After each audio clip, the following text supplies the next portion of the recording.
Hello friends, তোমাদের সকলকে আমাদের চ্যানেলে আরেকবার স্বাগত। ফুড এসআই এর স্পেশাল রিভিশন ক্লাসে তোমাদের সকলকে আরেকবার স্বাগত।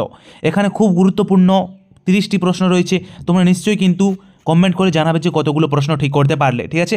এছাড়াও তোমরা আমাদের চ্যানেল পেজে গিয়ে দেখে নেবে, সেখানে কিন্তু আমাদের চ্যাপ্টার ওয়াইজ কারেন্ট অ্যাফেয়ার্সের ক্লাস করানো হচ্ছে। সেগুলো তোমাদের জন্য এক্সামের জন্য খুব হেল্পফুল, তো তোমরা সেগুলো কিন্তু চেক করে নেবে, ঠিক আছে। দেখো, আমাদের প্রশ্ন 1 রয়েছে, কানাডার জাতীয় খেলা কি? নিম্নের কোনটি হচ্ছে আমাদের কানাডার জাতীয় খেলা? সঠিক উত্তর ল্যাক্রোসি। ল্যাক্রোসি হচ্ছে আমাদের কানাডার জাতীয় খেলা, ঠিক আছে। এটা কানাডার গ্রীষ্মকালীন জাতীয় খেলা হচ্ছে আমাদের ল্যাক্রোসি, ঠিক আছে। অ্যান্ড কানাডার শীতকালীন জাতীয় খেলা কি? কানাডার শীতকালীন জাতীয় খেলা হচ্ছে আমাদের আইস হকি, ঠিক আছে, মনে রাখবে। তো আইস হকি এবং ল্যাক্রোসি দুটোই কিন্তু কানাডার জাতীয় খেলা। দেখো, নেক্সট আমাদের 2 নম্বর প্রশ্ন রয়েছে, ভেন্টিফ্যাক্ট কোন প্রাকৃতিক শক্তির দ্বারা সৃষ্টি হয়? ভেন্টিফ্যাক্ট কোন প্রাকৃতিক শক্তির দ্বারা সৃষ্টি হয়? সঠিক উত্তর অপশন সি, বায়ুর ক্ষয়কার্যের দ্বারা আমাদের ভেন্টিফ্যাক্ট সৃষ্টি হয়, ঠিক আছে। এটা একটা ভূমিরূপ প্রক্রিয়া, ঠিক আছে, ভেন্টিফ্যাক্ট, যেটা বায়ুর ক্ষয়কার্যের দ্বারা সৃষ্টি হয়। অ্যান্ড তোমাদেরকে বলে দিই, আজকাল কিন্তু এক্সামে ভূমিরূপ প্রক্রিয়া থেকে অনেক প্রশ্ন আসছে, তো সেগুলো কিন্তু তোমরা চ্যাপ্টারটা ভালো করে নিয়ে যাবে, ঠিক আছে। দেখো, 3 নম্বর প্রশ্ন রয়েছে আমাদের, মালাই চাকির হারকে কী বলা হয়? মালাই চাকির হারকে কী বলা হয়? সঠিক উত্তর পেটেলা বলা হয় মালাই চাকির হারকে। 4 নম্বর প্রশ্ন হচ্ছে আমাদের, কার রাজসভা নবরত্নের জন্য বিখ্যাত ছিল? কার রাজসভা নবরত্নের জন্য বিখ্যাত ছিল? সঠিক উত্তর অপশন বি, দ্বিতীয় চন্দ্রগুপ্তের রাজসভা নবরত্নের জন্য বিখ্যাত ছিল। এছাড়া মনে রাখবে তোমরা, আমাদের আকবরের রাজসভাও কিন্তু নবরত্নের জন্য বিখ্যাত ছিল, ঠিক আছে। নেক্সট 5 নম্বর প্রশ্ন হচ্ছে আমাদের, সান্দাকফু কোন পর্বত শ্রেণীর সর্বোচ্চ শৃঙ্গ? সান্দাকফু কোন পর্বত শ্রেণীর সর্বোচ্চ শৃঙ্গ?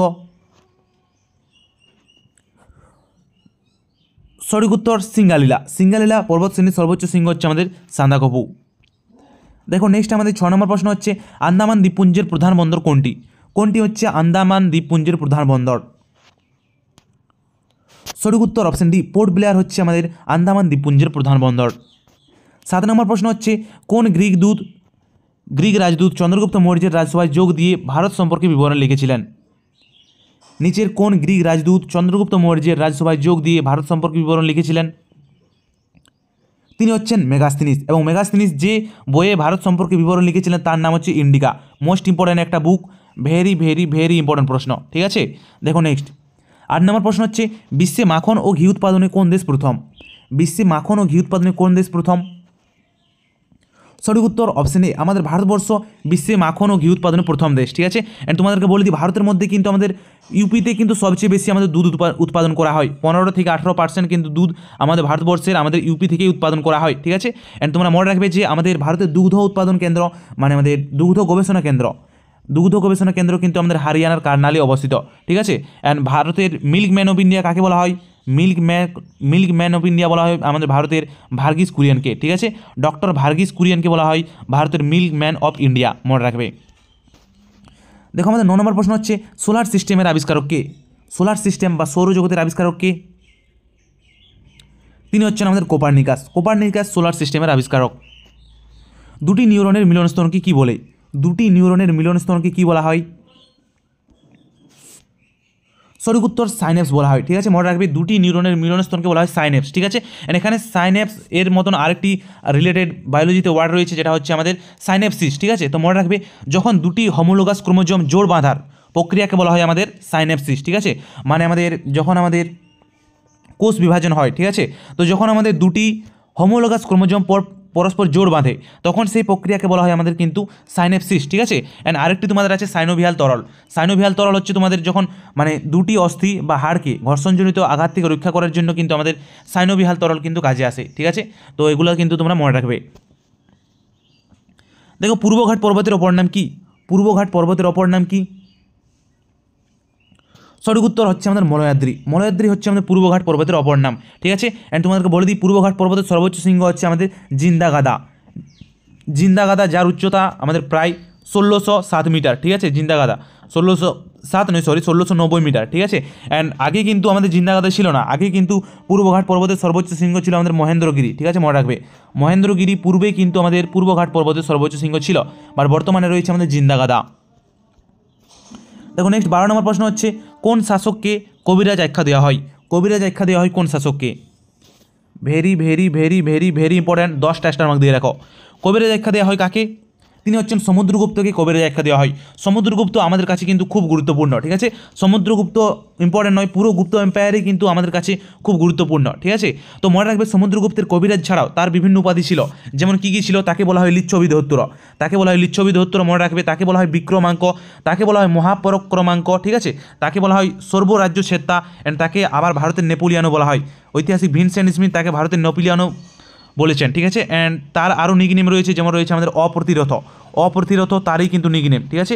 তো তার প্রায় 10টির মতো নিকনেম রয়েছে, তো তোমরা সকলেই কিন্তু এগুলো মনে রাখবে। অ্যান্ড তোমাদের বলে দিই, এখানে আমাদের সমুদ্রগুপ্তের সভাকবি ছিল হরিসেন, ঠিক আছে। অ্যান্ড হরিসেনের এলাহাবাদ প্রশস্তি থেকেই কিন্তু আমরা সমুদ্রগুপ্ত সম্পর্কে কিন্তু জানতে পারি, ঠিক আছে, মনে রাখবে। কোন রাজার প্রধানমন্ত্রীর নাম কৌটিল্য? কৌটিল্য কোন রাজার প্রধানমন্ত্রীর নাম? সঠিক উত্তর চন্দ্রগুপ্ত মৌর্যের প্রধানমন্ত্রীর নাম কৌটিল্য বা বিষ্ণুগুপ্ত। কি জমাট বেঁধে ওপেল শিলার সৃষ্টি হয়? আবার একটি ভূমিরূপ প্রক্রিয়া থেকে কোশ্চান। ওপেল শিলা এক ধরনের শিলা, তো এটা কি বেঁধে সৃষ্টি হয়? এটা আমাদের বালুকণা থেকে আমাদের এই ওপেল শিলার কিন্তু সৃষ্টি হয়। আয়তনের দিক থেকে সবচেয়ে বেশি বন কোন রাজ্যে আছে? সবচেয়ে বেশি বন কোন রাজ্যে রয়েছে? সঠিক উত্তর আয়তনের দিক থেকে মধ্যপ্রদেশে সবচেয়ে বেশি বন রয়েছে। নেক্সট তারপরে রয়েছে আমাদের অরুণাচল প্রদেশে, ঠিক আছে। অ্যান্ড তোমাদের বলে দিই, শতকরা কিন্তু আমাদের বনের পরিমাণ সবচেয়ে বেশি রয়েছে ভারতের, সেটা হচ্ছে মিজোরামে। মিজোরামের আয়তনের অনুপাতে মানে সবচেয়ে বেশি, মানে শতকরা মিজোরামের সবচেয়ে বেশি কিন্তু আমাদের বন রয়েছে। অ্যান্ড সবচেয়ে বেশি বন রয়েছে আমাদের মধ্যপ্রদেশে, ঠিক আছে, মনে রাখবে, খুব গুরুত্বপূর্ণ। এটা কিন্তু WBCSও এসেছিল এবং WP কনস্টেবল SIতেও কিন্তু এটা এসেছিল। ভারতের বৃহত্তম ভাসমান সোলার পাওয়ার প্ল্যান্ট তৈরি হচ্ছে কোন রাজ্যে? ভারতের বৃহত্তম ভাসমান সোলার পাওয়ার প্ল্যান্ট তৈরি হচ্ছে কোন রাজ্যে? এটা তখন কারেন্ট অ্যাফেয়ার্সের কোয়েশ্চেন ছিল, বাট এটা যে কোনো দিন ইম্পর্ট্যান্ট। ভারতের প্রথম ভাসমান সোলার পাওয়ার প্ল্যান্ট তৈরি হয়েছে কোথায়? সঠিক উত্তর তেলেঙ্গানাতে। সাধারণ নম্বর প্রশ্ন হচ্ছে, কোন বাহু বাণিজ্যিক বাহু নামে পরিচিত? বাণিজ্যিক বাহু নামে পরিচিত কোন বাহু? সঠিক উত্তর আইন বাহু বাণিজ্যিক বাহু নামে পরিচিত। দলময় অভয়ারণ্য কোন রাজ্যে অবস্থিত? সঠিক উত্তর ঝাড়খণ্ডে অবস্থিত দলময় অভয়ারণ্য। টায়ালিন উৎসেচক কোথায় পাওয়া যায়? টায়ালিন উৎসেচক এটা কোথায় পাওয়া যায়? সঠিক উত্তর লালারসে পাওয়া যায় আমাদের টায়ালিন উৎসেচক। মানব বিকাশের ক্ষেত্রে ভারতের কোন রাজ্য সর্বোচ্চ স্তরে আছে? মানব বিকাশের ক্ষেত্রে ভারতের কোন রাজ্য সর্বোচ্চ স্তরে রয়েছে? সেটা রয়েছে কেরালা, ঠিক আছে। অ্যান্ড কেরালা রাজ্যই কিন্তু আমাদের প্রথম গভর্নেন্স স্টেটে পরিণত হয়েছে, ঠিক আছে। নিউ কারেন্ট অ্যাফেয়ার্স কোয়েশ্চেন, প্রথম গভর্নেন্স স্টেটে আমাদের পরিণত হয়েছে কেরালা রাজ্য, ঠিক আছে। নেক্সট 21 নম্বর প্রশ্ন হচ্ছে, রায়ন নদীর উৎপত্তি স্থল কোথায়? রায়ন নদীর উৎপত্তি স্থল কোথায়? সঠিক উত্তর আল্পস পর্বত থেকে রায়ন নদীর উৎপত্তি হয়েছে। জাতিপুঞ্জের সদর দপ্তর কোথায় অবস্থিত? সঠিক উত্তর নিউ ইয়র্ক। জেব কোথারি কোন খেলার সাথে যুক্ত? খুব গুরুত্বপূর্ণ, জেব কোথারি কোন খেলার সাথে যুক্ত? বক্সিং খেলার সাথে যুক্ত আমাদের জেব কোথারি। কাঁচি কোন শ্রেণীর লিভার? লিভার থেকে তোমাদের যে কোনো একটা প্রশ্ন আসতেই পারে, ঠিক আছে, লিভার রিলেটেড। তো প্রত্যেকটা লিভার থেকে কোশ্চেন করে যাবে। কাঁচি কোন শ্রেণীর লিভার?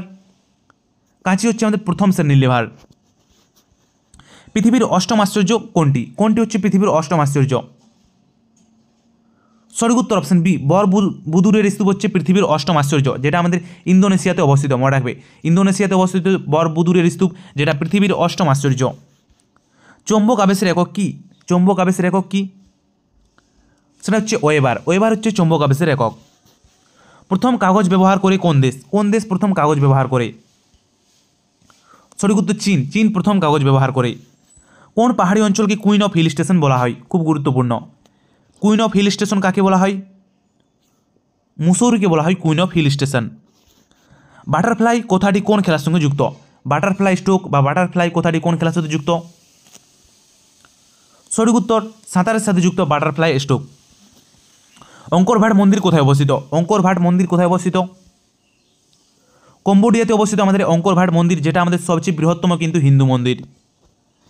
দেখো নেক্সট আমাদের 31 নম্বর প্রশ্ন অ্যান্ড লাস্ট প্রশ্ন, the race of my life বইটি কার লেখা? সঠিক উত্তর মিল্খা সিং বা উড়ন্ত শিখ বলা হয় মিল্খা সিংকে, তো তারই লেখা হচ্ছে আমাদের the race of my life, ঠিক আছে। অ্যান্ড PT উষাকে বলা হয় আমাদের গোল্ডেন গার্ড, ঠিক আছে। অ্যান্ড গোল্ডেন গার্ড হচ্ছে তার আত্মজীবনী। অ্যান্ড ঝুলন গোস্বামী এর নিকনেম কি? এর নিকনেম হচ্ছে আমাদের কি? সেটা হচ্ছে আমাদের চাকদা এক্সপ্রেস, ঠিক আছে, মনে রাখবে। ঝুলন গোস্বামীকে বলা হয় চাকদা এক্সপ্রেস। অ্যান্ড হিমাদাসকে কি বলা হয়? তো হিমাদাসকে বলা হয় আমাদের কি? সেটা হচ্ছে ধিং এক্সপ্রেস বলা হয় হিমাদাসকে। অ্যান্ড আসামের গোল্ডেন গার্ডও বলা হয় আমাদের হিমাদাসকে। ওকে ভাই, সকল ভালো থাকবে, ঠিক আছে, গুড নাইট।